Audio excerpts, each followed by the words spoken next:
नमस्कार।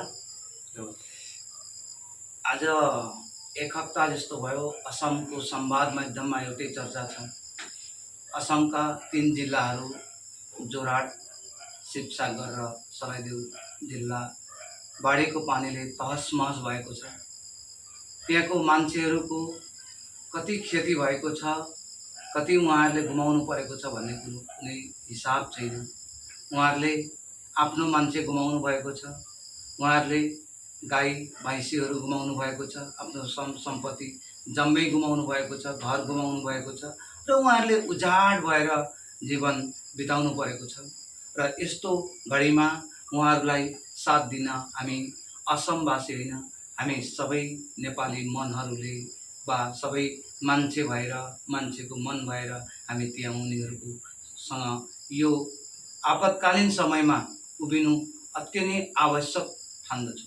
र यही सिलसिलामा हामी पनि उप्डिक्रङ आञ्चलिक भएर उप्डिक्रङ आञ्चलिकको तर्फबाट आउँदो बुधबार बेलुका यहाँबाट हामी उप्डिक्रङबाट लखिमपुर उप्डिक्रङबाट हामी त्यो शिवसागर विशेष गरेर हामी नेपाली खुट्टी भन्ने ठाउँमा हामी रवाना हुँदैछौँ, जाँदैछौँ र सहयोगी मनहरू तपाईहरूको जति पनि सहयोग पाउँछौँ हामीले त्यसमा अलिकति पनि तिल मात्र यताउता नगरी उहाँ लगेर हामी ती दुखेका मनहरूलाई हामी अलिकति भए पनि मलम लगाउने हामी प्रयास गर्छौँ।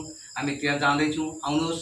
तपाईहरू पनि सक्नुहुन्छ भने हामीसँग साथ दिनुहोस्। हातमा हात जोडेर हामी त्यहाँ जाउँ। हामी सबै गएर ती दुखेका मनहरूलाई धेरै नसके पनि सानो अलिकति हाम्रो सक्दो प्रयासले उनीहरूलाई अलिकति हामीले केही एउटा सहयोग पुर्याउँ र यो आपतकालीन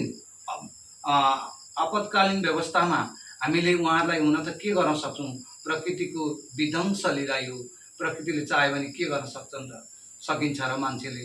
र 1 घन्टा अगाडिको उहाँहरूको जीवन यति राम्रो, यति सुन्दर जीवन हामीले देख्दै आँखाको अगाडि तहस-महस भएर गयो। र आज हामी 2-4 पल्ट भइसक्यो हामीहरूको यहाँबाट मानिसहरू गएको, गाडीहरू गइरहेको छ, राहत सामग्रीहरू पनि गइरहेका छन्। र त्यत्तिकैमा हामीले दिएर उहाँहरूलाई त केही पुर्याउन सक्दैनौँ, तर पनि हामीले अलिकति सहयोगको हात त बढाउन अवश्य सक्छौँ।